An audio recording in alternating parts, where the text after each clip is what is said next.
Welcome to a journey that's going to blow your mind. We're about to dive into 5 profound spiritual teachings that people, even those who consider themselves deeply spiritual, often misunderstand. These teachings have been around for centuries, but here's the thing, most of us are getting them wrong. And when we misunderstand them, we end up blocking the very transformation, peace, and fulfillment we're seeking. Have you ever wondered why, despite all your efforts to be more spiritual, you sometimes still feel stuck? Like you're missing something, but you can't quite put your finger on it. Well, that's because these teachings, which have been handed down through the ages, are often simplified or distorted. But today, we're going to peel back the layers, go deeper than we've ever gone before, and reveal the true essence of these spiritual principles. Let's start with a teaching that's often reduced to a cliché, but holds so much more depth than people realize. Everything happens for a reason. You've probably heard this 1,000 times. Maybe you've even said it to yourself when something didn't go your way, or when life threw you a curveball. But what does it really mean? Click subscribe to this channel to get more profound spiritual lesson. Most people interpret this as, the universe has a plan, so I just need to accept whatever happens. And while that's true to an extent, it's not the full picture. This teaching doesn't mean passively accepting every situation as some kind of cosmic test. It's not about just sitting back and waiting for the reason to reveal itself. In fact, this teaching is asking something much deeper of you.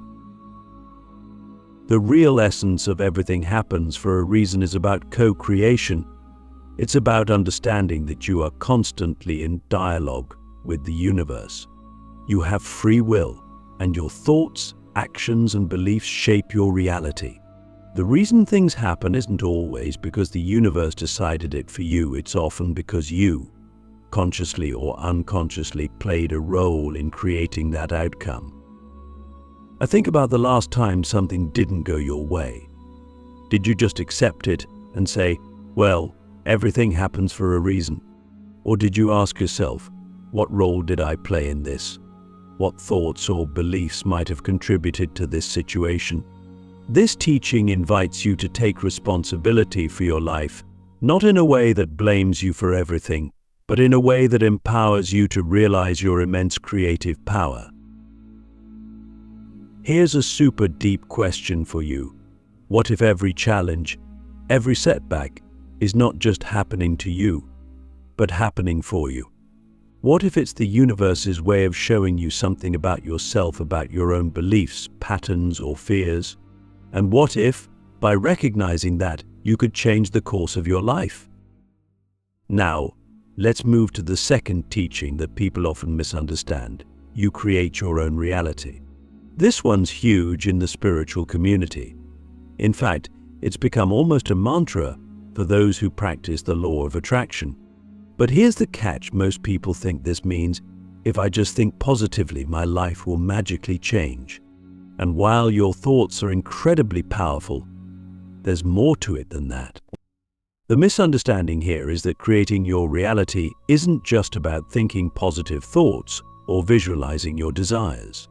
It's about embodying the energy, the vibration of the reality you want to create.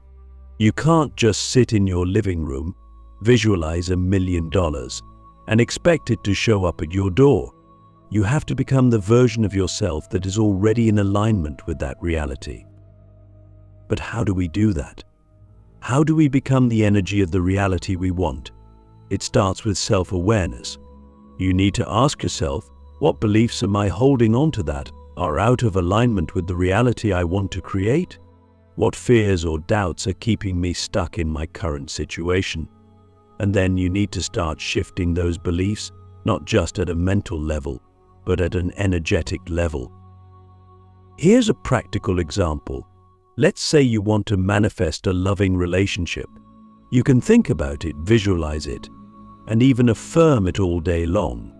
But if deep down you still believe that you're unworthy of love, or that all relationships are full of conflict, you're going to keep attracting situations that reflect those beliefs. Creating your reality means getting to the root of those limiting beliefs, releasing them, and replacing them with a new vibration that matches the reality you want. Ask yourself this: what beliefs are you holding on to that are keeping you from the life you want? This is a deep question, and it requires you to be brutally honest with yourself. But once you start to uncover those beliefs, you can begin to shift them, and that's when your reality will start to change in profound ways. The third teaching that's often misunderstood is, the universe is testing you. How many times have you faced a difficult situation and thought, this must be a test?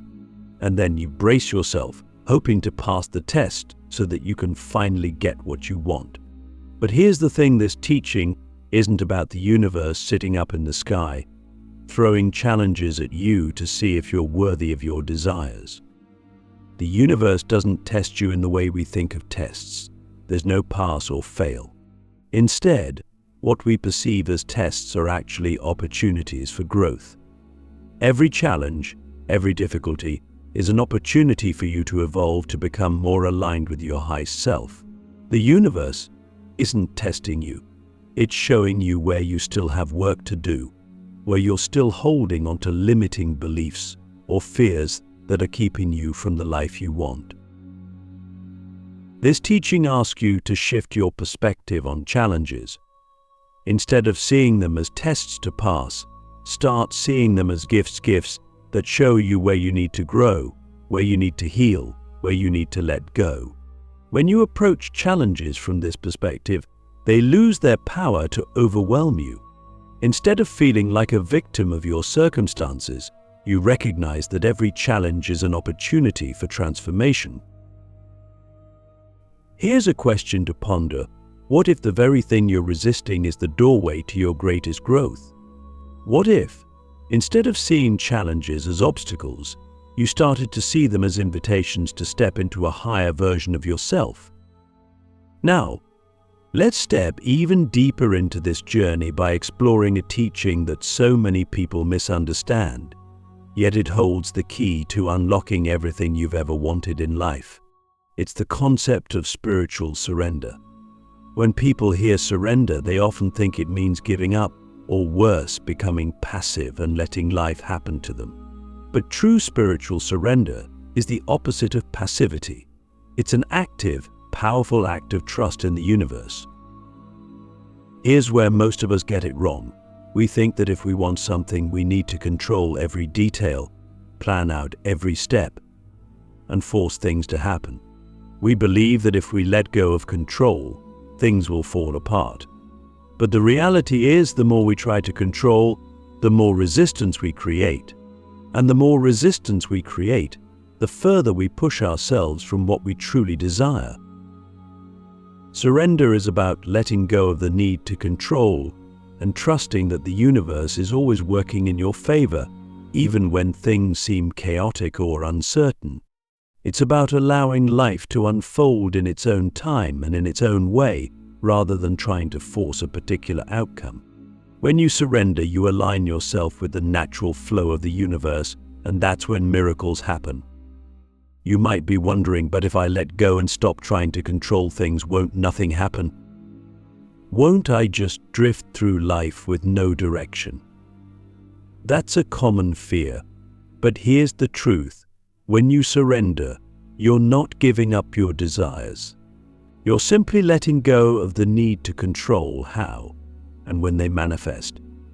You're trusting that the universe knows the best way to bring them to you in the perfect timing. I think about it. How many times have you tried to force something to happen, only to be met with frustration and disappointment? And then, when you finally gave up, when you stopped obsessing over it, things started to fall into place naturally. That's the power of surrender. It's not about giving up on your dreams. It's about releasing the resistance that's keeping them from manifesting. Here's a super deep question for you. What would your life look like if you fully trusted the universe? If you stopped trying to control every detail and instead allowed things to unfold in divine timing? What would you feel if you knew without a doubt that everything you desire is already on its way to you? Let's get practical for a second.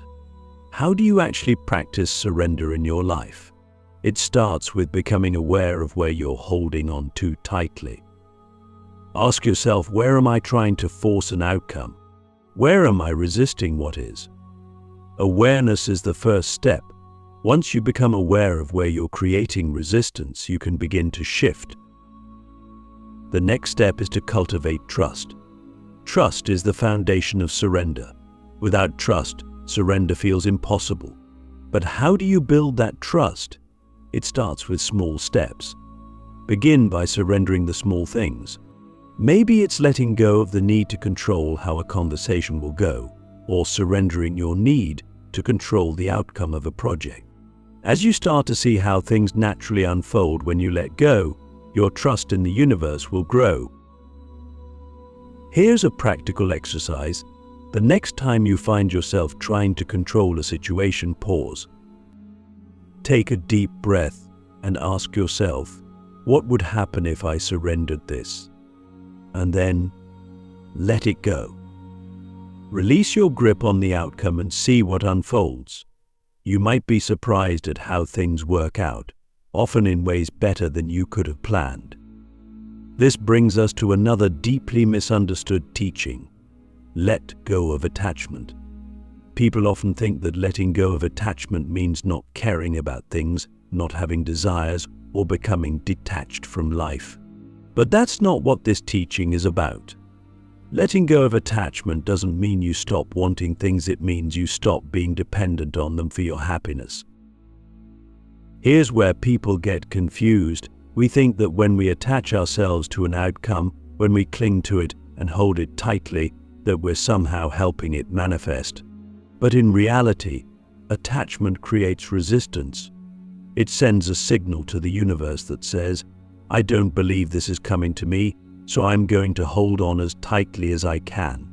And that energy of fear, of lack, pushes the very thing you want further away. Letting go of attachment means trusting that you'll be okay no matter what happens. It means understanding that your happiness, your peace, doesn't depend on any external outcome. When you let go of attachment, you free yourself, and in that freedom you create the space for your desires to flow to you effortlessly. Here's a question to reflect on. What are you currently attached to that's causing you suffering? Maybe it's a relationship, a job, or a specific outcome you're desperately trying to manifest. What if, instead of clinging to it, you allowed yourself to let go? What if you trusted that, whether it happens or not, you will still be whole, still be happy, still be loved? This teaching is especially important when it comes to manifesting your desires. You can hold a vision for what you want. You can take inspired action toward it. But if you're attached to it, if you're clinging to it out of fear that it won't happen, you're blocking it from manifesting. The key is to hold your desires lightly with an open hand. Be clear about what you want, but don't grip it so tightly that you strangle the life out of it. Trust that the universe will deliver it to you in the perfect way and at the perfect time. And let's not forget this, sometimes what we're trying so hard to manifest isn't what's actually in our highest good. We might think we know what we want, but the universe has a broader perspective. It sees the bigger picture. So when we surrender, when we let go of attachment, we open ourselves up to receive something even better than what we imagined. Here's a powerful question. What if the things you're so attached to are actually keeping you from something greater? What if, by letting them go, you could open yourself to possibilities you've never even considered? This teaching leads us to the fourth major spiritual concept people often misunderstand. You need to sacrifice to gain. So many people see sacrifice as something painful, as giving up something they want in exchange for something else. But true spiritual sacrifice isn't about suffering or loss. It's about letting go of what no longer serves you so you can make space for what's meant for you. Sacrifice doesn't mean giving up your desires. It means releasing the things that are keeping you stuck in a lower vibration. It means letting go of the old patterns, the limiting beliefs, the fears, and even the people that are no longer in alignment with your highest self. Here's the deep truth. Every time you release something that's no longer aligned with your highest good, you create space for something greater to enter your life. The universe abhors a vacuum, and when you clear out the old, the new will rush in to fill the space. So ask yourself, what are you holding on to that's keeping you from receiving what you truly desire? Maybe it's fear, maybe it's a limiting belief, or maybe it's an outdated version of yourself. What would happen if you let it go? What new, greater reality could you step into? Now we come to one of the most misunderstood spiritual teachings of all time, the belief in separation. Most of us live our lives with the deeply ingrained idea that we are separate from each other, separate from nature, and separate from the universe. This belief in separation is the root of suffering, fear, and conflict. But here's the truth: separation is an illusion. Beneath the surface of our individual experiences, there is only oneness. This teaching is something that spiritual masters have understood for centuries, but it's also the one that most of humanity struggles to fully grasp. We identify so strongly with our individual selves, our bodies, our names, our personalities, that the idea of oneness seems abstract or even impossible. But the deeper you go into your spiritual journey, the more you begin to realize that the sense of separation is just that, a sense, not reality. Let's break this down. On the surface, we seem to be separate. You are sitting in one place, and I am here, speaking through this medium. We have different bodies, different minds, different experiences. But if we go deeper, we find that everything is connected. Science tells us that we are all made of the same fundamental particles, that the same atoms that make up your body once existed in the stars. Spiritually, we understand that the life force that flows through you is the same life force that flows through me, through the trees, through the animals, and through the entire universe. But here's where the misunderstanding comes in. Many people hear the teaching of oneness and think it means we need to abandon our individuality, that somehow being one with everything means losing our sense of self. But that's not what oneness means at all. You are a unique expression of the one consciousness. Your individuality is not an illusion, it's a beautiful, necessary part of the whole. Just like every cell in your body has its own function and identity, but together they make up the whole of you. Each of us is an individual, yet we are all part of the greater whole. The key misunderstanding is thinking that oneness means sameness. But oneness doesn't mean we're all the same, it means we're all connected. We're all threads in the same cosmic fabric. When you truly understand this, everything changes. Your relationships change, your view of the world changes, and most of all, your sense of self changes. Here's a deep question for you. What would your life look like if you stopped seeing yourself as separate and started seeing yourself as part of the whole? How would you treat others if you understood that they are not separate from you, but another expression of the same consciousness? How would you treat yourself if you realized that you are an integral part of the universe, not an isolated being trying to survive in a hostile world? This brings us to a practical aspect of this teaching that most people miss. The illusion of separation creates fear. When we believe we are separate, we feel vulnerable, alone, and disconnected. We feel like we have to protect ourselves from others, from life itself. But when you start to realize the truth of oneness, that fear begins to dissolve. You understand that you are not separate from the universe, you are the universe, expressing itself in human form. And the universe is not against you, it is always working with you, through you. Now think about this. What if the universe wasn't something out there, but something that is part of you, always supporting you?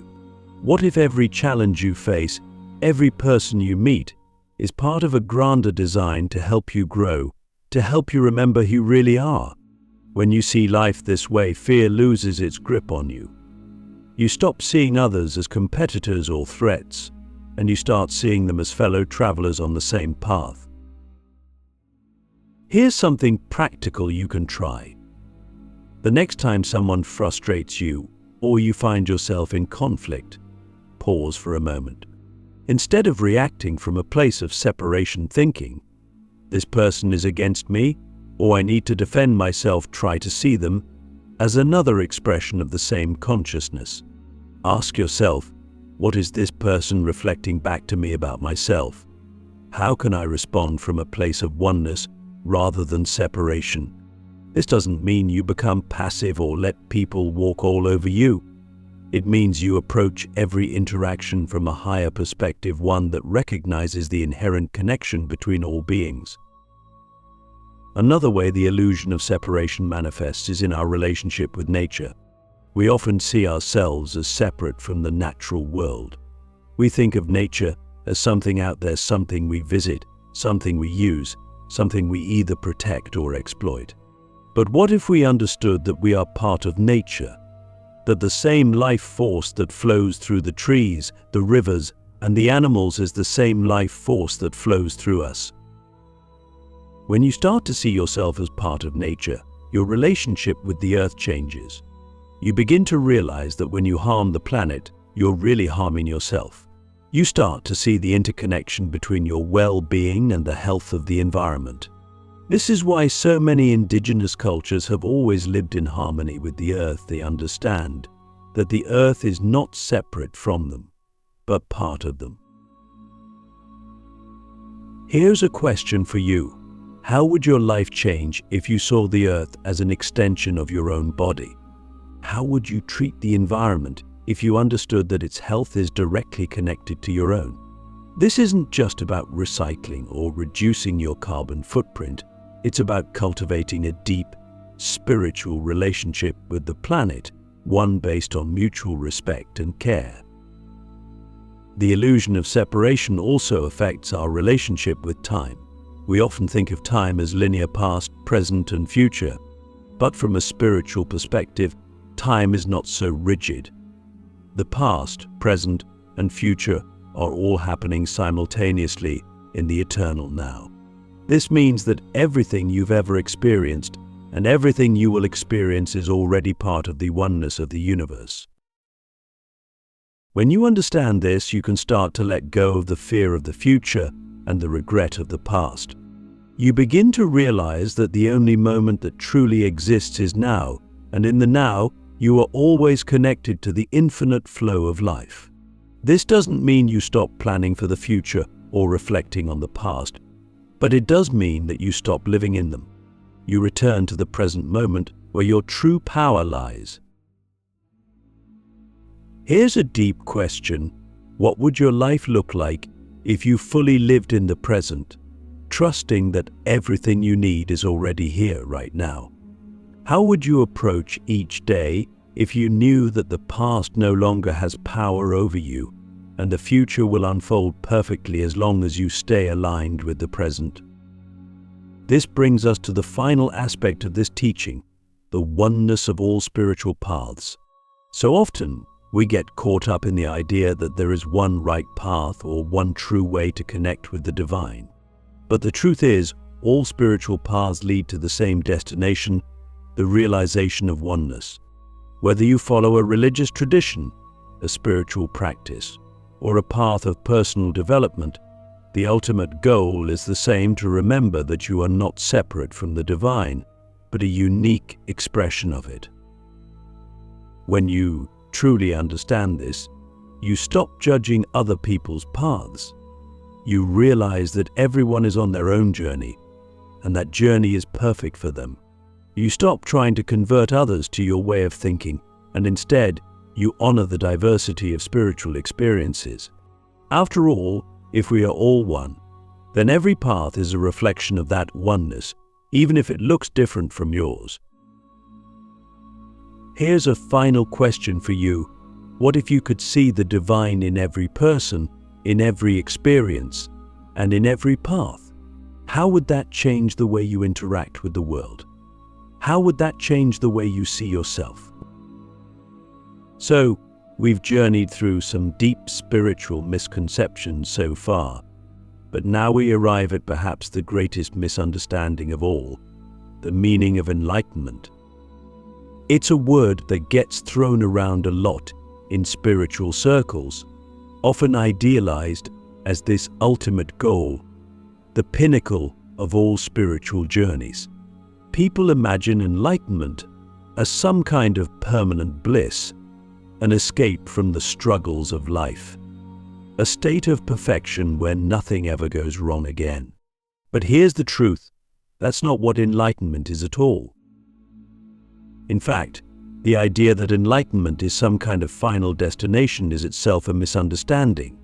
Enlightenment isn't about reaching a state where you're free from all challenges, emotions, or thoughts.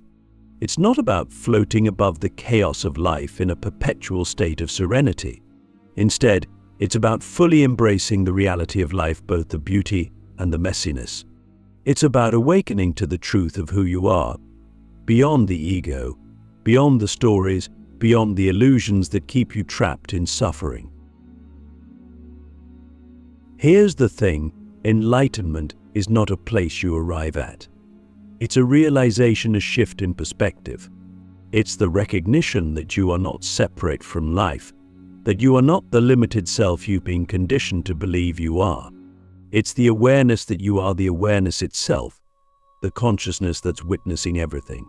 And this consciousness is already perfect, already whole, already enlightened. The journey, then, is not about becoming enlightened. It's about remembering that you already are. The misunderstanding comes when people think of enlightenment as an escape from human experience. They believe that once they're enlightened, they won't feel pain, they won't experience fear or anger, and they'll somehow transcend all the difficulties of life. But enlightenment doesn't exempt you from being human. You will still feel emotions.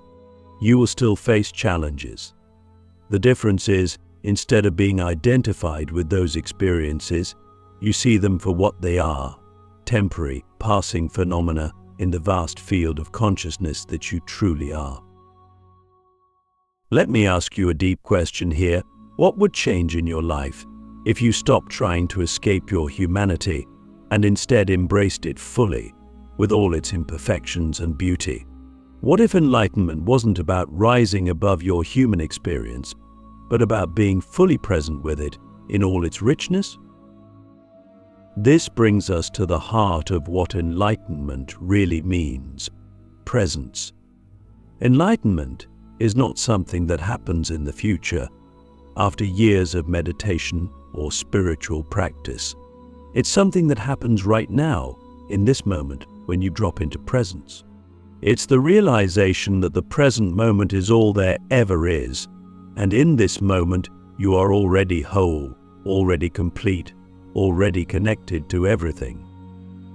The mind constantly pulls us away from this realization by telling stories about the past, stories about the future, stories about who we think we are and who we think we need to become. But the truth is, these are just stories. They're not reality. Enlightenment is the recognition that you are not the voice in your head. You are the awareness that hears that voice. When you can rest in that awareness without getting caught up in the mind's stories, you experience the peace that is always here beneath the noise of thought. Here's a practical exercise. The next time your mind starts spinning with thoughts, worries about the future, regrets about the past, pause for a moment.